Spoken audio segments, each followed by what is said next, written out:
Miracles often first appear as challenges. Stacie Molina dreams of a career in the medical profession. When Stacie was 2 years old, she was diagnosed with leukemia. But the love and compassion she received from her doctors and nurses has changed her life and her dreams for the future. Stacie was diagnosed with acute lymphocytic leukemia, ALL, in 1991. She was little, she was 2. Back then, every time you heard the word cancer, it's like somebody's gonna die. And that's what all I kept on thinking, you know. It was 2.5 years of therapy.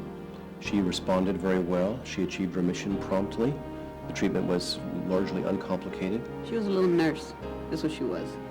She answered the calls when the patients would call from the rooms, and she helped them, you know, do whatever they needed done. She kept them entertained. I think Stacie, when she was well enough and her counts were higher, we'd have her at the desk with us, and she would play with our stuff and, you know, do little things for us and feel like she was a big kid and helping us out. We know that a small percentage, 10% or so, of kids who go through that type of treatment will still have leukemia hidden in their body that we weren't able to detect. So we continue to monitor them. And her disease, unfortunately, came back in 1996. They did her blood work, her counts were low, and she kept on being sick. And then they did her spinal tap, which is check fluid through her spine, and they found it again. Again, she had to go through an even more intensive course of chemotherapy and a more discouraging outlook, because normally if your leukemia recurs, then your chances of actually beating it go way down. And so the odds were against her at that time. The disease may come out of remission in the spinal fluid, or what we call the central nervous system. So to treat that specifically, you have to do spinal injections, otherwise known as lumbar punctures. It involves putting a needle into the spinal canal. They put the pillow, a big old fluffy pillow, and I'd lean over it like this. And my mom would have to hold me, and then they'd stick it in, I guess, medicine they were putting in. And that was what hurt the most. That was hard, because it hurt, and I couldn't do nothing about it. She didn't want it. I had to make her go in, because she didn't want to go in. So that was hard, because it's something I knew she didn't want, and I knew it was something that she had to get done. I was proud of myself because I could put up with the pain. I learned to put up with it, or to deal with it more, like, without crying and throwing a huge fit. She was very courageous about all those procedures and actually had them awake without any sedation or anesthetic as some of the other kids require. I would say it's been over 5 years now, and I think maybe even 6 or 7, that she has been totally cancer-free and doing well, and she is a true miracle. Stacie's future has been shaped by the kindness she received as a child from the Shannon medical staff. Now, she wants to share that same kindness with others. The nurses here at Shannon inspire me because they're really caring nurses. She's soft-hearted. Stacie, she's kind.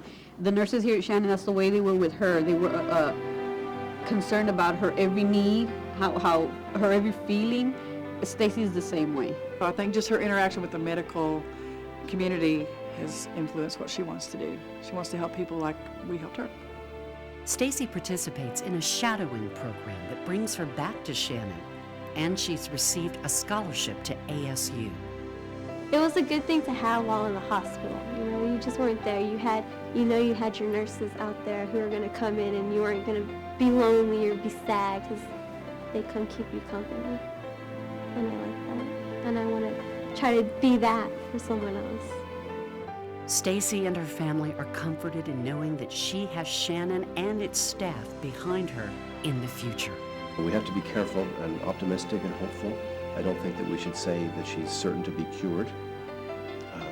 If she were sadly afflicted with this disease again, I do know that she has the fortitude and the emotional strength to do whatever is necessary, including being treated a third time. If I was to get it again, I'd feel more comfortable here at Shannon because, like, I have my same nurses from the first and second time, and they can always, like, they're gonna be here if I get it again, so I know I can count on them to, like, pull me through it again or to show me up when I'm here all by myself. And it's just, you know you have a friend, and it just makes it easier. The futures of children like Stacie are bright because of the support of the Children's Miracle Network. The Children's Miracle Network is a fantastic source of support for children's health care in pediatric facilities, including big children's hospitals and pediatric units that are dedicated to children, like here at Shannon. The services and capabilities and technologies that are brought to bear on these kids thanks to the donations that people make help children have better lives. And I don't think there could be a better source of people's generosity than helping kids live better lives. Please support the Children's Miracle Network and help a miracle kid like me.